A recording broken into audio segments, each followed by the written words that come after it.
state is mammon. Can I just interrupt? I'm not making money, this, but when Christianity came to Europe, especially to the UK, then that means that those Christians were believing in your version of the God, which is very similar to the Allah. Right. So allow me. I'm going to finish my point and then I'll address yours. So in terms of the God that you believe in, it's important because the God that our secular liberal society believes in is mammon, and the fruit of that culture is consumerism.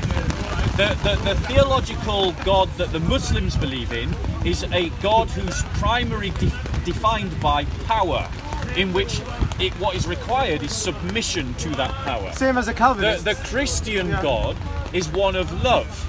And that produces a different kind of culture. No, according to Calvin. No, according to John Calvin. Well, it's how it's interpreted and how you register it. I mean, like I said, a lot of Muslims, they probably, some of them believe that Allah's very loving, some of them don't. So it's however you've, taken your programming and turned it into your life. But I genuinely probably think that, 80% of the time you've read the Bible and, your vibration He's is just giving me his flavour of Christianity. But they both believe we're going to burn in hell. Go on, I'll let you Quiet, James. Just want to throw that in there. You really are as an atheist. So what you extract from something makes, personally, it makes a lot of difference. Yeah, but let's be clear. It isn't it isn't how you interpret it in the Christian faith. It isn't that I can just come to the Bible and decide whatever I want to believe from the Bible. Whenever Christians do that, they go into heresy. It is about what the church has taught for 2,000 years. Which the church? Interpretation, the Christian church. Well, The church has interpreted The Greek church. had a consistent interpretation of the faith and of the reading of the Bible. I didn't kiss the pictures. We That started Christians democracy, can't mate. move away. Yeah. So it isn't. Hold on. So it isn't about any person just opening up the Bible and deciding what they want to believe. This is the God of the self of our age, and I don't believe in the God of the self. But that's true of most Christians nowadays. They only believe He really wants to get in on the debate. No, they only believe Sorry, man. And I've thought about this Am I scaring you? I believe that That's for democracy. I'm just going to use Christianity as an example. Take That's that. fine. If you're going to be Christian, be Christian. I've done it in film. When you start following Christianity, you believe in protectivism, it's institutionalised. That's then his the channel. church is telling you to X, Y, and Z. atheist. All the biggest crimes in Christianity have always been done through the church. To give example. Okay. Just like currently at the moment with the Muslims, whoever's organising them, whoever's teaching the hate to the ones that are carrying out the hate, is coming from the institutionalised. Right. So I would say to Muslims, if when I come to them, be a Muslim but don't follow Islam, because it's very different. I'm sorry. This kind of postmodernist rhetoric. But listen to me, I'm trying to have a conversation. But take the umbrellas away from him. Let God protect him from the rain. This is postmodernist rhetoric at its very worst. So You see, that's what postmodernism the reality does to you, your brain is, guys, the Christian faith. So what you do, you let someone speak, then you ridicule them and say they're naughty boys. Classically oversimplifying. Allow me to finish. So the postmodernist rhetoric that we've just heard, has no connection to the Christian faith. The Christian faith is not there for you to reinterpret as you want it to be heard. You cannot be a Christian and not follow Christianity. Where does the word church Let me finish. When you become a Christian, when you become a Christian, are you listening to me? What did you say? When you become a Christian, you enter into a collective known as the Ecclesiam, the church. Ecclesia, This is a Ecclesia. gathering. It is a transformation of the ontology of Where is this being church? Where in is it? which you enter into the body of Christ. Where It is is it? a mystical union. Oh, so it's not and physical. collectivism, therefore, is intrinsic to the Christian faith. We can't go down the individualistic road. We're not big. Where is this church? I want We to don't go want to to it. modernise. We can't be collective. As Christians, we don't want to modernise. We are God. We don't want to modernise. Keep your modernity to yourself. Heresy. Where is But this we church? don't want modernity. Where is this church? But we're not God. We We're not want the big, Christian we're not- faith. we're not I don't want modernity either, but I don't want God either. Individual. If you were all twins or triplet or whatever the number is, then obviously we're going to have a connection like brothers and sisters do or twins do. But we're not. We were all born as individuals. Can you so give me our an religion can on we this address plane the, can we has to address be the question? individuality. Can we address the question of the crimes of the institutional Are you going church? to attack me and hurt my feelings again? Are you a snowflake? Yes. Are you someone that is easily offended? Yes. Right. Where is this church? I want to go to it. Yeah. So, You're a brown snowflake, where is this Manny. church you're talking about? let me ask you this question, bro. Racist white man. What are the Get in crimes there with of the the racism. Come on. institutional church? Wish Jedi Well, when you give need me it. an example of some. Collectivization. You think that's a crime? Yes. It's a crime Against to be humanity. collective. Yeah. To collectivize and rule. To collectivise and belittle rule. them. Yeah. Every society organises itself along such principles. Apart from the British Constitution, the American Constitution, I'm sorry, but and the Swiss we Constitution, invest all collective protects authority the in a people's parliament. individuality. No, they don't. Bring back the Constitution. They don't. There isn't They don't. Every society, it's just every unwritten. society, every democracy invests collective authority in a Democracy parliament. is democracy. That's collectivism. Yeah, I understand. That is collectivism. I agree. You pay taxes for collectivism. It's something debating in history a lot. The crime of the church is simple. The church is supposed to be a religion, linking men with God, but the purpose of the church is actually the opposite, because what they don't want to do is to reveal to you the secret, which is that you are a manifestation, real manifestation of God here on earth. That's what it is. Oh, so it's a diluted Christianity. You've got to understand, guys. As a Christian, I am not going to judge my faith by your moral standards. Yeah.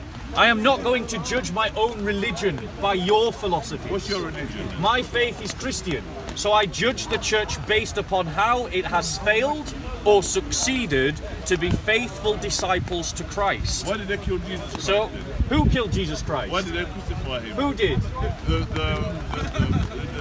The Romans. It was the Romans. The Romans And the Jews. auspices It of wasn't the the elder Christians. Why did Jews. they crucify him? So, brother. So, in terms of the institutional crimes, what institutional crimes have we got that you want to talk about? The church specifically. Yes. Maybe the core one. Once you Which was? collectivize the loving people of You this think that planet, collectivism is a crime? I know it is. You're right. Okay. Child All abuse, slavery indoctrination. comes from On collectivism. what So say we basis? were all black people, right? I know white people were slaves first, I'm not going to that argument, right? So say we're all black, Yeah. to collectivise us and make us into slaves, they have to say, you're all black, so therefore you're slaves. Okay, let's just talk about slavery for a second, because the church has a brilliant record in the fight against slavery. What about with Nazis? The church also has a great record in the fight against Nazism. Stop it. Outside of Germany. Stop it, Bob. Outside of Germany, the German church failed. What about all, that doesn't what mean about all that the Nazi doesn't officers that mean- was brought into doesn't Italy by mean- the Catholic Church doesn't and taken to America? This is why. Let him finish, Manny. So if you're just going to jump from one topic to another, we'll not progress our conversation. You triggered me there. I know you're a slow flick, but if you just jump around from one topic to another, our conversation will not progress. Well, if we don't, you might win. I know. Don't jump around from one topic to another. Do we need organised religion? That's basically what you're just saying. deal. I know. You Bob mentioned says yes, I slavery. think. You mentioned Let him slavery. finish. Thank you. You mentioned slavery. Let's deal with slavery. He's trying to get hits on his Do you channel. know about Saint Ovidius? No. Do you know about Saint Matthias? What, not the football player? Right. Okay. Yes, so Manny. if as far back as the 2nd and the 3rd century, it became an act of piety in the church Socko boys to arrived. free slaves, and we freed thousands of slaves. Saint Augustine said that slavery was an expression of sin. Saint Chrysostom said that you should buy a slave, teach them a trade by which they could support themselves, and then set them free. It became an act of piety in the Christian faith to set slaves free. It influenced Saint Constantine, who made it a criminal act punishable by death to kidnap a child and raise them by a slave. It influenced the Emperor Justinian, who abolished all laws that prevented the freeing of slaves.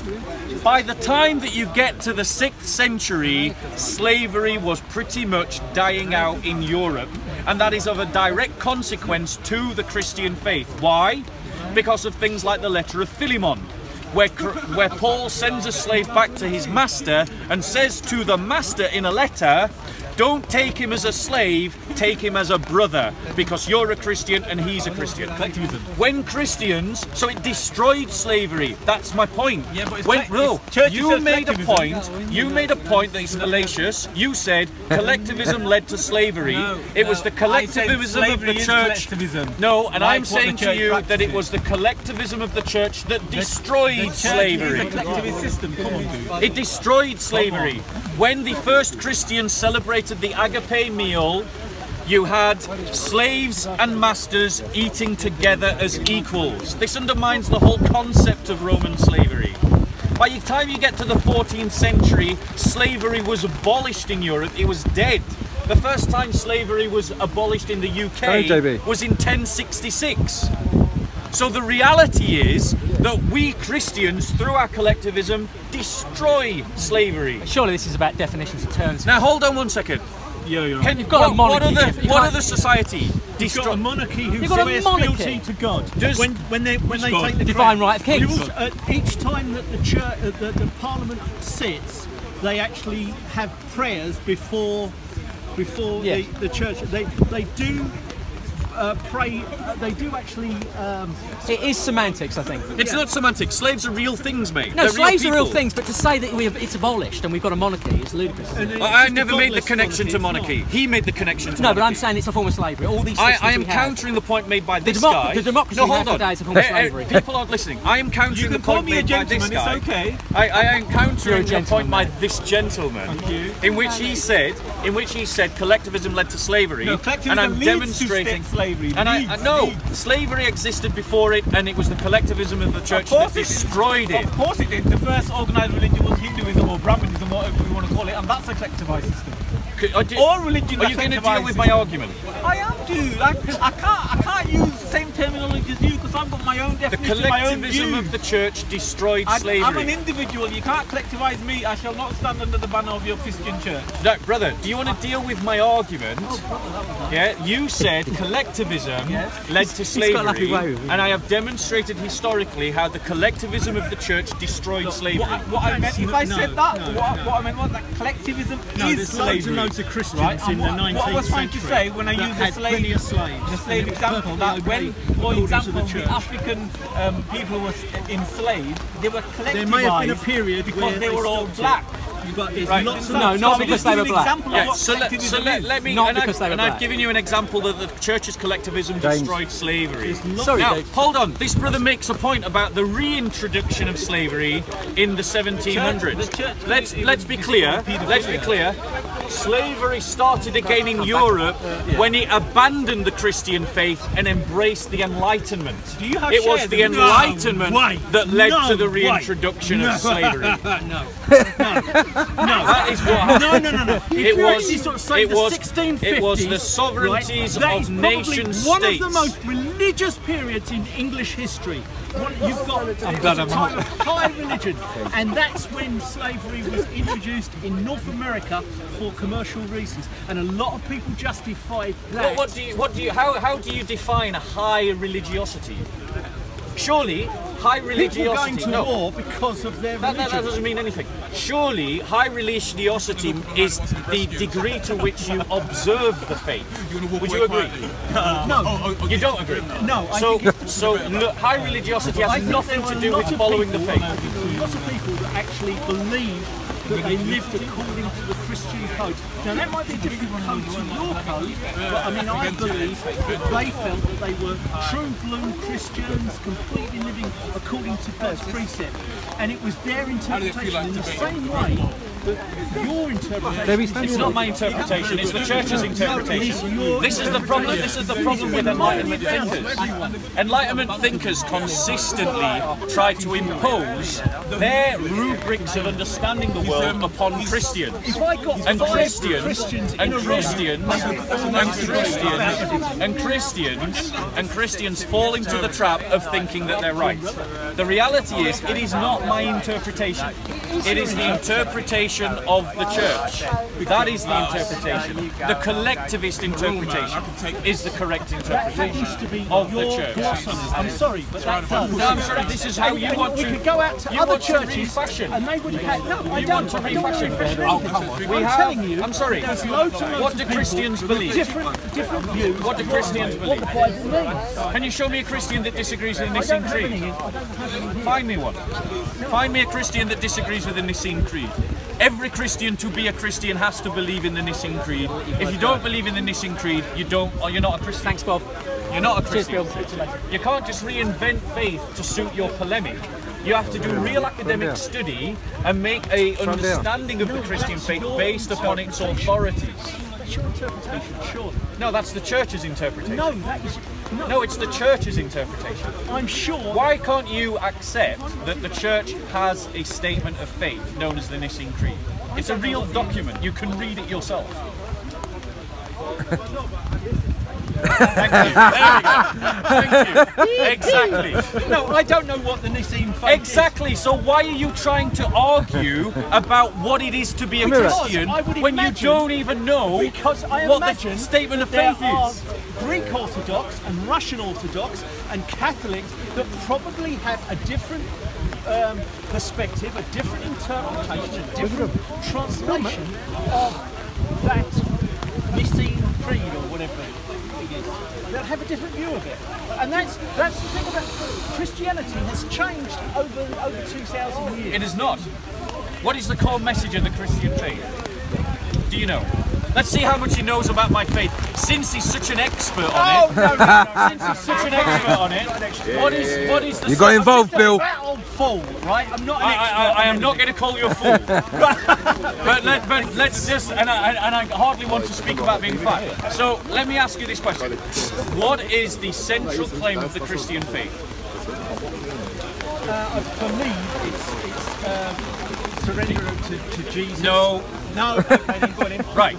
So my point... Believe in me and you shall go to heaven. No. The point that I'm making to you, bro, right, is that you're stood here making these grandiose statements about what it is to be a Christian. I'm giving you a different view. Yeah, yes, you're talking about my faith, and you're trying to interpret it because mine's rooted in actual facts and understanding of what it is to be a Christian. 2,000-year-old Bible that is open. Yeah, again, you have misrepresented the Christian faith once again. You've misrepresented it. Exactly. Perhaps, brother, the best way to proceed in this conversation is not to speak beyond your limit of knowledge and to acknowledge that you do not know what you're talking about. Well, if you accept that you do not know what you're talking about, stop trying to tell me as a Christian how I should understand my faith. Well, I think I can. Oh, here you can. Yes, but I you can. don't even know what my faith teaches. Yeah. You don't know what its source documents are. I don't know chapter and verse in your way, right? You don't know chapter and verse at all. I do know a little bit. Right, so what's the central claim of the Christian faith? I don't. Tell him, Bill. Okay. The central claim of the Christian faith is that Christ is the fulfillment of the Old Testament prophecies. He is the promised Messiah, that he was crucified on a cross, and on the third day he rose again from the dead. That he ascended into heaven, and that he is coming back in judgment to the world. And he has brought about the kingdom of God on earth, which advances from the time of Christ to the present. That's the central claim of the Christian faith. And that has been the same claim. Well, if you knew that, why did you answer the question? Well, because look, the thing is that when I was younger, I used to get ferreted off to Sunday school, and we were told all of that, and it's been a very long time, and I've forgotten it. So you didn't know it? Well, no, I do know. I mean, the thing is I did know the stuff about the Messiah and that he's going to come, that he's supposed to come here to save humanity, and that he will be coming back. I didn't know it in the way that you're expressing, but the basics for right. So let me just cut to something else. Yeah. We have. But that doesn't stop me. So, forgive me. But that doesn't You stop have me made. from, One that second. doesn't stop me from having another. That doesn't let me stop me from having a view on Christianity, even though I'm not highly versed in the Bible and Christian belief. Because if you read any history, you'll actually see that there are things that have been done over the centuries in the name of Right, your you're church. jumping around topic. Your original claim that I'm countering is that you have said that the Christian faith has changed over 2,000 years. And I said to you, no, it hasn't. And then we got onto a topic about what is the central claim of the Christian faith. Now, the central claim of the Christian faith, which I have just illustrated to you, is the one that you find being preached in the book of Acts by Peter. It is the one preached by Paul. It is the one that is portrayed in the Gospels. And it is the same one that I am preaching to you today, 2,000 years later. It has not changed. So the Christian faith has not changed. It's been interpreted by loads and thousands and thousands of people over hundreds and hundreds of years, and the thing is that it varies from Christian to Christian. It does from not. Age to age. Every Yes, Christian preaches the same truth. Maybe. Do they actually Yes, believe? every Christian preaches the same truth. You will not find a Christian that teaches anything different from it. You will not find you will not find any Christian. Catholics say that you have to go through the mother church to get up to heaven. That there's intercession. Is there not sort of Did I mention any of those secondary doctrines that you've jumped on? Did I mention any of them? I didn't, did I? No. You're confusing something. You're confusing your categories. Christians, you're confusing your categories. Brother, you're confusing categories. You're confusing categories. You're confusing categories. The Christian faith is the yes, you're confusing categories. The Christian faith is the central message that I have just described. Christians down through the ages have applied that understanding, that the application of that central message to their own life in different ways given their sociological political contexts. Some of those ways have been crystallized in formal churches such as the Catholic Church, the Orthodox Church, the Lutheran Church, the Calvinist Church. Different interpretation. It is different applications, yes. Different understandings of church politics, but I never mentioned church politics about... Well, I did. No, but I didn't. Yeah, but I did. But you don't know what the central message of the Christian faith is because when you were asked you couldn't even articulate it. So because you're making an argument that the Christian faith has changed and you're not even addressing the central message. Well, of course it's changed over time. So give me an example of how that central message has changed. No, just a second. No, I'm saying how Christianity has changed over the centuries. No one denies that the church has changed. We're talking about the faith. Well, I would actually say that the way that the confused. faith has been enacted is entirely different from time period to period. Okay, so now it turns out we're now talking about the same thing. Because no one is denying that the church changes. The church has to change. If it converts people in Saudi Arabia where converting to Christianity is illegal, it has to take on a different form and shape with different emphases than if it was a place like in Italy where it is the mainstream culture to some degree. I would actually say that so it has to change. I would actually say that manifests itself as in many instances a different religion. For instance, if you actually had if you were to go back 200 years, say go back to the 1750s, and you went to an Anglican high church, their interpretation of the central tenets of the church that you have would be entirely. We're talking about the Anglican Church. Yeah, Anglican. Do you know about the is it the 39 article? I'm roughly vaguely familiar. Yes, Godwin. Okay, so let's just be clear about something. There is a difference between the substance. I think the Queen has I'm going to finish my point without you interrupting. There is a difference between the substance of something and the form of something. So the form that the faith has taken over different ages has changed because society changes. Christians in the 1st to the 3rd century had to fight against slavery. Christians today also have to fight against slavery, but we fight against slavery that is illegal, whereas in the past we fought against slavery that was legal.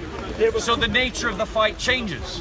Christians have in the past justified slavery. Now, and I'm not slagging off Christianity now. There's a lot of good people like yourself, but I'm saying that in the past, the tenets that you hold dear to you, they have been interpreted over the centuries to justify slavery, to justify war, to justify violence, to justify. Let's just deal with that. Let's just deal with that.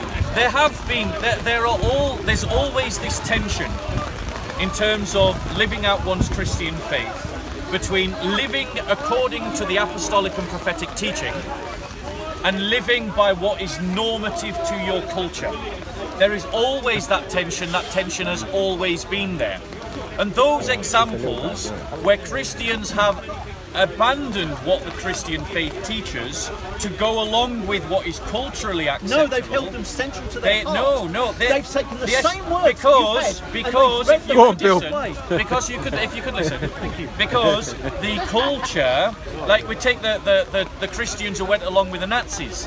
What they did. There you go. You shut up for a second and let me finish. Gosh, man, just be quiet, just for a minute, right? So the problem, the problem. Don't hit me. Can I finish a point? I So know Schultz, it Bill. undermines you. Thank you. So, in terms of things like cultural Christians of Nazi Germany, the fact of the matter is that Christians are always at risk, and this is a message to my brothers and sisters. We are always at risk of confusing our culture for the faith and allowing the culture to determine for us what we should do and then putting the label Christian over the top. That is a danger. And when the church shut up for a second. When the church has been at its worst, it is when it has done that and mistaken culture for faith. Those Christians that hold closest to their faith are the ones that love the best, love the most, love the purest. And love does not enslave. Love does not go along with Nazism. Love does not go along with swearing allegiance to the flag or to the Constitution or to the Queen. Love is a devotion that you give to God and to your brothers and sisters in the community. A true Christian politic is a politic that seeks to ensure that the church is stronger from age to age against all of its rivals. That's an unrealistic ideology. No, it is not. Yes, it is. No, it is not. Yeah, you can talk. You can talk. Thank you very much. On the German army belt, the Nazi it had written, as you probably know, it had "my God" written, and it's supposed to be your God, right? Your God, and it's my God. The thing is that I would argue, look, you're a good man, and I'm sure that you actually read the Bible and try to live it to the purest way possible. But what you've just described there is a fine